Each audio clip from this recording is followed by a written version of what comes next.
विपद मांग रहे हो, विपत्ति मांग रहे हो। भैया कुंती ने कहा यही विपत्ति तो हमारे लिए संपत्ति है, क्योंकि इसी विपत्ति में तो भगवान आप याद आते हो, और याद ही नहीं आते हो, जब जब विपत्ति आई तब तब आप हमारी रक्षा किए हो। ऐसी कोई एक भी घटना नहीं है जिस विपत्ति से आपने हमें बचाया नहीं। आज जब सारी सुख सुविधाएं मिल रही है तो आप यहाँ से जा रहे हो, इसलिए आप देना चाहते हो तो हमें विपत्ति ही दो। बताओ, माता कुंती की तरह क्या हम भगवान से मांग सकते हैं कि प्रभु विपत्ति दो? कोई नहीं मांगता, और मांगेगा भी नहीं, चाहे जितनी बार कथा सुन ले, और मांगने की जरूरत भी नहीं है। पर यदि ऐसी विपत्ति आ जाए, दुख आ जाए, तो ये भगवान की कृपा समझना है।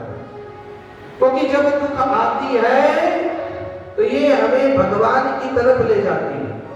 और यदि सचमुच देखें, यदि जीवन में दुख ना है, हम भगवान को याद भी ना करें, हम संत महापुरुष के पास भी ना आए, हम महाराज जी के पास भी ना आए, और तब जब सब दरवाजे बंद हो जाते हैं ना, तब जाकर के कहीं साधु बेला का दरवाजा हमें दिखाई पड़ता है कि चलो वहां महाराज जी से मिल लें, और फिर जाकर के इस दुख को कैसे सुख में बदले। तो दुख तो हमें इधर लेकर के आता है, नहीं तो कोई साधु बेला क्यों आए? आता तभी है जब वो दुखों से चोट खाया होता है। इसीलिए तो कहा सुख में दुख में सुमिरन सब करे, सुख में करे न कोई, अजो सुख में सुमिरन करे तो दुख काहे कोई। ये भी एक हॉस्पिटल ही है महाराज, और ऐसा हॉस्पिटल साधु बेला के जैसा कहीं नहीं मिलेगा। देखो, शरीर की चिकित्सा तो और आप जाकर के एम्स वगैरह में कहीं भी जाकर के करवा सकते हो, पर मन की चिकित्सा आप कहाँ कराएंगे?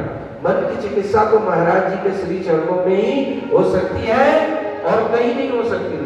महाराज जी का हम पढ़ते रहते हैं, व्हाट्सएप पर भी उनका इतना सुंदर मैसेज आता है, और उसको हम आत्मसात करते हैं, और ग्रुप से हम जुड़े हुए हैं, तो एक एक मैसेज रोज आता है। महाराज जी अपने मुख से भी बोलते हैं उस मैसेज को, और जब सुनते हैं तो इतनी शांति का अनुभव होता है, लगता है महाराज जी का धन दौलत जो वास्तविक खजाना है वो हमें मिल गया।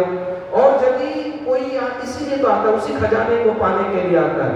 इसीलिए संत महापुरुष अपने साधकों को, शिष्यों को, भक्तों को यही बताते हैं, दुखों से अगर चोट खाई न होती, तुम्हारी प्रभु याद आई न होती। दुखों से अगर चोट खाई न होती, तुम्हारी प्रभु याद आई न होती। दुखों से अगर चोट खाई